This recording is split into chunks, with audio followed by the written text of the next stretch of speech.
6 का एक चैप्टर है सजीव एवं उसका परिवेश है, उसी का अध्ययन करेंगे। अध्याय 9 है और इंग्लिश में इसका नाम है ऑर्गेनिजम्स एंड देयर सराउंडिंग्स। तो इस लेसन में हम लोग पढ़ेंगे सजीव एवं उसका परिवेश के बारे में, आवास एवं अनुकूलन, विभिन्न प्रकार के आवास जैसे स्थलीय आवास, इंग्लिश में कहते हैं टेरेस्ट्रियल हैबिटेट। टेरेस्ट्रियल हैबिटेट में मरुस्थल आता है, पर्वतीय क्षेत्र आता है, घास का स्थल आता है। दूसरा नंबर है, दूसरा तरह का आवास है उसको जलीय आवास कहते हैं, इंग्लिश में एक्वाटिक हैबिटेट कहते हैं। एक्वाटिक हैबिटेट में समुद्र, तालाब एवं झील आता है। इसके बाद हम लोग लास्ट में सजीवों के कुछ विशेष लक्षण पढ़ेंगे। अब हम लोग सजीव के बारे में पढ़ेंगे, यानी लिविंग थिंग्स क्या है। सजीव क्या है? तो सजीव यानी जिसमें जान हो, जो भोजन करता हो, जो श्वास लेता है, जो वृद्धि करे, उद्दीपन के प्रति अनुक्रिया करे, जो गति करे, जो वंश वृद्धि करे, जो उत्सर्जन करे, उसे सजीव कहते हैं। सब सजीव के प्रमुख लक्षण है। सजीवों का आकार प्रकार अलग अलग होता है, कुछ बड़े होते हैं तो कुछ को देखने के लिए हमें माइक्रोस्कोप का प्रयोग करना पड़ता है, मतलब कुछ इतना छोटा जिसको देखने की खाली आंखों से हम नहीं देख सकते हैं। पृथ्वी के सभी स्थानों में कोई न कोई जीव अवश्य होते हैं, यहाँ तक कि ज्वालामुखी के मुहाने में भी सूक्ष्म जीव पाए जाते हैं। कहने का मतलब इतना गर्म होता है ज्वालामुखी, फिर भी उसमें कुछ जीवाणु या सूक्ष्मजीवी पाए जाते हैं। तो ये हुआ सजीव। अब हम लोग दूसरा टॉपिक पढ़ेंगे परिवेश। सजीवों का परिवेश क्या है? इसको परिवेश को अंग्रेजी में सराउंडिंग्स कहते हैं। Our environment is our surrounding, यानी हमारे चारों ओर के स्थान जहां हम निवास करते हैं उसे परिवेश कहा जाता है। जैव और अजैव दोनों ही घटकों से मिलकर परिवेश बनता है, मतलब हमारे चारों ओर जितने भी सजीव है या जितना भी निर्जीव है सभी को मिला करके परिवेश बनता है। परिवेश या सराउंडिंग क्या है? तो जब हम क्लासरूम के खिड़की से देखते हैं तो हमें तरह तरह के जीव जंतु, पेड़ पौधे या और अन्य प्रकार के दूसरे चीज़ दिखाई देते हैं। इसी प्रकार तो वो हमारा परिवेश हो गया। इसी तरह का अगर प्रत्येक स्कूल के बच्चे अपने खिड़की से बाहर देखें क्लासरूम से झांक करके तो उनको अलग अलग तरह का परिवेश दिखाई देगा। उनके चारों ओर रहने वाले जीव जंतु, पेड़ पौधे या अन्य वस्तु अलग होंगे। इस प्रकार हम कह सकते हैं कि अलग अलग स्थानों का परिवेश अलग अलग होता है। हम लोग आवास के बारे में पढ़ेंगे। आवास यानी इंग्लिश में इसको हैबिटेट कहते हैं। आवास का अर्थ है वास स्थान या घर। किसी सजीव का वह परिवेश जिसमें वह रहता है उसका आवास कहलाता है। A habitat is a place where plants and animals live. भोजन, वायु, शरण स्थल एवं अन्य आवश्यकताओं के लिए जीव अपने आवास पर निर्भर करता है। माने आवास से हमको क्या क्या लाभ है, इससे हमको क्यों जरूरी है? तो आवास से हमें भोजन मिलता है, दूसरा नंबर वायु, शरण स्थल माने रहने का जगह, या अन्य प्रकार अन्य और भी बहुत सा हमारी जो फंडामेंटल आवश्यकता है वह पूरा करता है। आवास हमारा एक फंडामेंटल आवश्यकता है। विभिन्न प्रकार के पौधे एवं जंतु एक ही आवास में संयुक्त रूप से रह सकते हैं। किसी आवास में पाए जाने वाले सभी जीव जैसे पौधे एवं जंतु उसके जैव घटक कहलाते हैं। मतलब आवास किन किन चीज़ों से मिलकर के बनता है? तो आवास हमारे चारों ओर जो भी सजीव है या निर्जीव है दोनों से मिलकर के बनता है। चट्टान, मिट्टी, वायु, जल, प्रकाश आदि निर्जीव वस्तुएं आवास के अजैव घटक कहलाते हैं। पृथ्वी पर मुख्य रूप से दो प्रकार के आवास पाए जाते हैं। स्थलीय आवास, इसको टेरेस्ट्रियल हैबिटेट इंग्लिश में कहते हैं, और दूसरा है जलीय आवास। और आवास का एक प्रमुख घटक है जिसको हम लोग जैव घटक कहते हैं। इसमें सजीव आते हैं। किसी आवास में पाए जाने वाले सभी जीव जैसे पौधे एवं जंतु उसके जैव घटक कहलाते हैं। तो आवास के हम लोग देख लिए कि दो घटक होते हैं, जैव घटक और अजैव घटक। तो जैव में आता है सजीव और अजैव में आता है निर्जीव। और आवास दो तरह का होता है, स्थलीय आवास और जलीय आवास। हम लोग स्थलीय आवास यानी टेरेस्ट्रियल हैबिटेट के बारे में पढ़ेंगे। स्थल पर पाए जाने वाले पौधे एवं जंतुओं के आवास को स्थलीय आवास कहते हैं, जैसे वन, घास के मैदान, मरुस्थल, तटीय एवं पर्वतीय क्षेत्र स्थलीय आवास के उदाहरण है। दूसरा नंबर में आता है जलीय आवास, एक्वेटिक हैबिटेट। एक्वेटिक हैबिटेट जलाशय, दलदल, झील, नदी एवं समुद्र जहाँ पौधे एवं जंतु जल में रहते हैं जलीय आवास कहलाता है। तो हम लोग दो तरह के आवास के बारे में पढ़ लिए, पहला स्थलीय आवास, दूसरा है जलीय आवास। अब हम लोग पढ़ेंगे जंतुओं के अनुकूलन के बारे में। अनुकूलन को अंग्रेजी में अडेप्टेशन कहते हैं। तो अडेप्टेशन क्या है उसको हम लोग चलिए जानते हैं। सजीवों में कुछ विशिष्ट संरचनाएं होती है जो उन्हें अपने परिवेश में रहने योग्य बनाती है, जिसमें वो प्राय पाए जाते हैं, उसे आवास कहते हैं, अनुकूलन कहते हैं। अर्थात पौधे और जीवों विशिष्ट लक्षण एवं स्वभाव उन्हें एक आवास विशेष में रहने के योग्य बनाते हैं, उसे अनुकूलन कहा जाता है। अनुकूलन का मतलब है परिवेश के अनुसार अपने आप को ढाल लेना। जो जंतु या पौधे अपने आप को परिवेश के अनुसार ढाल लेता है वह जीवित रहेगा, अन्यथा वह विलुप्त हो जाएगा। विभिन्न प्रकार के आवास, विभिन्न प्रकार के स्थलीय आवास यानी different types of terrestrial habitat. तो इसमें स्थलीय आवास है, उसमें एक प्रमुख है मरुस्थल, डिजर्ट। तो मरुस्थल एक ऐसा क्षेत्र है जिसमें बालू ही बालू पाया जाता है, जहाँ उपजाऊ शक्ति मिट्टी की कम होती है, वर्षा कम होता है। विश्व का सबसे बड़ा मरुस्थल है सहारा डिजर्ट। हमारे भारतवर्ष में भी राजस्थान के थार इलाके में बहुत बड़ा, हिंदुस्तान का सबसे बड़ा मरुस्थल क्षेत्र है। तो मरुस्थल के बारे में अब हम लोग जानेंगे।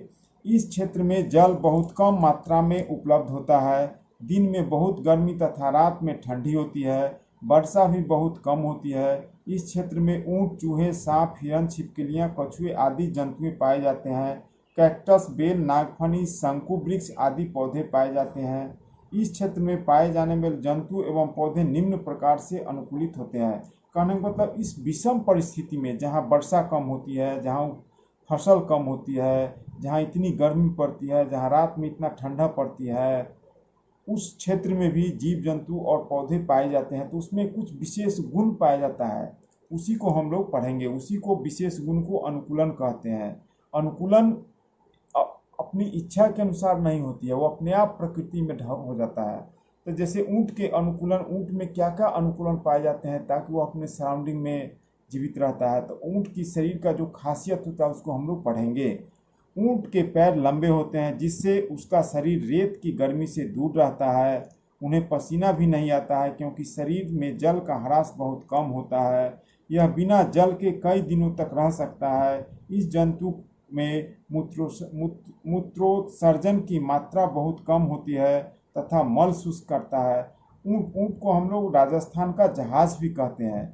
तो यह इतनी विषम परिस्थिति में इन सब खूबियों के कारण ही जीवित रहता है। इसका पैर काफ़ी लंबा होता है, इसके शरीर पर एक कुब्ज पाया जाता है जिसमें चर्बी और पानी जमा रहता है। इसका गर्दन भी काफ़ी लंबा होता है। इसका पैर एकदम गद्देदार होता है जो इसको तेजी से बालू में धंसता नहीं और तेजी से बालू में चल सकता है। दूसरा जंतु इसमें पाए जाते हैं मरुस्थल में, वह है चूहा और सांप। दिनों की तेज गर्मी से बचने के लिए वे भूमि के अंदर गहरे बिलों में रहते हैं। तो हम लोग मरुस्थल में पाए जाने वाले एक विशेष प्रकार के पौधा है जिसको कैक्टस कहते हैं, उसमें क्या खूबी है उसके बारे में पढ़ेंगे। वाष्पोत्सर्जन द्वारा जल की बहुत कम मात्रा निष्कासित करते हैं। मरुस्थलीय पौधे में पत्तियां या तो अनुपस्थित होती है अथवा बहुत छोटी होती है। इसमें सूल यानी कांटा पाया जाता है, पत्ती मोटी होती है। ये सब है कैक्टस का खूबी, जो जिस खूबी के कारण वह मरुस्थल में जिंदा रहता है। अब दूसरा है नागफनी।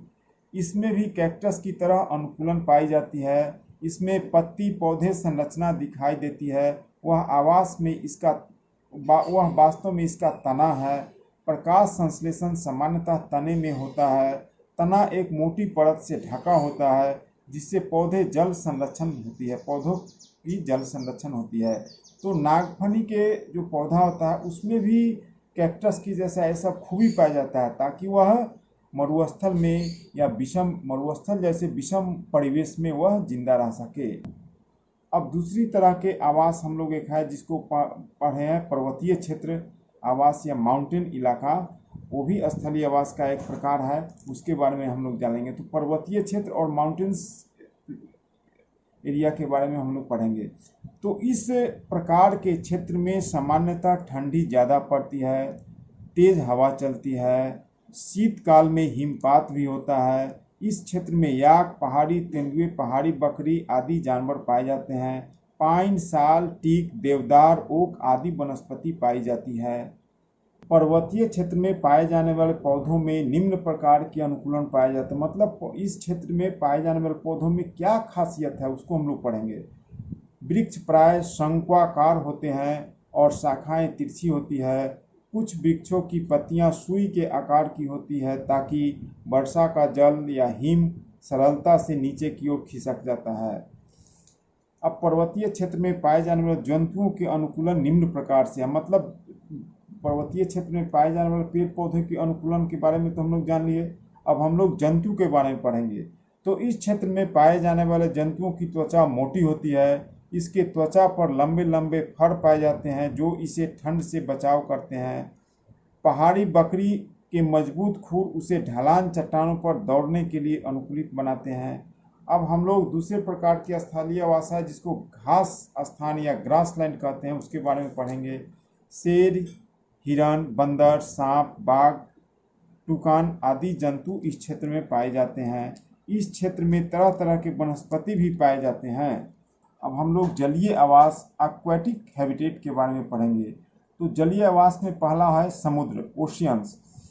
लगभग सभी समुद्री जंतुओं का शरीर धारा रेखीय होता है जिससे वह जल में आसानी से तैर सकते हैं। इसमें गील या क्लोम पाया जाता है। स्क्विड एवं ऑक्टोपस जैसे समुद्री जीवों का शरीर धारारेखीय नहीं होता है, लेकिन जब वह चलते हैं तो शरीर को धारारेखीय बना लेते हैं। डॉल्फिन एवं व्हेल जैसे कुछ जंतुओं में गिल नहीं होता है। ये सिर पर स्थित नासाद्वार द्वारा बात छिद्रों द्वारा श्वसन लेते हैं। ये लंबे समय तक बिना श्वास लिए रह सकते हैं। समय समय पर समुद्री सतह पर आकर श्वास लेते हैं। तो इस सब खूबियों के कारण या ये सब अनुकूलन के कारण समुद्र में रहने वाले जीव आसानी से जीवित रहते हैं। अब हम पढ़ेंगे तालाब एवं झील में रहने वाले जंतुओं और पौधों के बारे में। तो तालाब एवं झील में पाए जाने वाले पौधों का तना लंबा, खोखला एवं हल्का होता है। कुछ जलीय पौधे जल में पूर्ण रूपेण डूबे रहते हैं। इनकी पत्तियां संकरी एवं पतले रिबन की तरह होते हैं जिससे बहते जल में सरलता से मुड़ जाते हैं। कुछ पौधों की पत्तियां बहुत अधिक विभाजित होती है जिससे जल इनके बीच से बहता रहता है और पत्ती को कोई क्षति भी नहीं होती है। मेढक के पश्चपाद लंबे एवं मजबूत होते हैं जो उन्हें छलांग लगाने में, शिकार पकड़ने में सहायता करता है। इसके पश्चपाद में जलयुक्त पादुंगलियां होती है जो उसे तैरने में सहायता करता है। तो ये सब है तालाब या झील में पाए जाने वाले पौधे व जंतुओं को अनुकूलन, जिसके कारण वह आसानी से अपने आवास में रह सकता है। हमारे आसपास के जीव सजीवों में कुछ विशेष लक्षण होते हैं। माने हमारे पास आसपास जो भी लिविंग थिंग्स है यानी सजीव है उसमें कुछ खास लक्षण होते हैं जिसके आधार पर हम कह सकते हैं कि सजीव है या निर्जीव। तो उन कुछ विशेष लक्षण के बारे में हम लोग यहाँ पढ़ेंगे। तो सजीवों का पहला लक्षण है भोजन।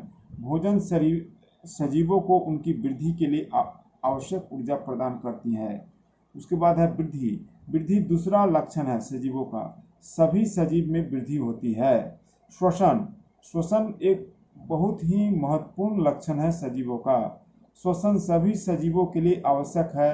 भोजन से श्वसन द्वारा ही शरीर को ऊर्जा मिलती है। केंचुआ त्वचा द्वारा ही सांस लेता है। मछली गील द्वारा, पत्तियां सूक्ष्म रंध्रों द्वारा श्वसन क्रिया करता है। तीसरा सबसे बड़ा प्रमुख है उद्दीपन, जो जंतुओं का एक प्रमुख लक्षण है। हम लोग सभी प्रकार के परिवर्तन के प्रति अनुक्रिया करते हैं। वातावरण में होने वाले इन परिवर्तनों को उद्दीपन कहते हैं। सभी सजीव वस्तुएं अपने परिवेश में होने वाले परिवर्तनों के प्रति अनुक्रिया करते हैं। उत्सर्जन भी सजीवों का एक प्रमुख गुण है। सभी सजीवों द्वारा अपशिष्ट पदार्थ के निष्कासन के प्रक्रम को उत्सर्जन कहते हैं। पौधों में भी उत्सर्जन होता है। सभी सजीव गति करते हैं। पौधे एक स्थान से दूसरे स्थान तक नहीं आ जा सकते हैं, लेकिन जल, खनिज, भोजन आदि पदार्थ पौधों को एक भाग से दूसरे भाग में संवहित होते हैं। उसके बाद है मृत्यु। मृत्यु सभी सजीवों के लिए एक सामान्य लक्षण है।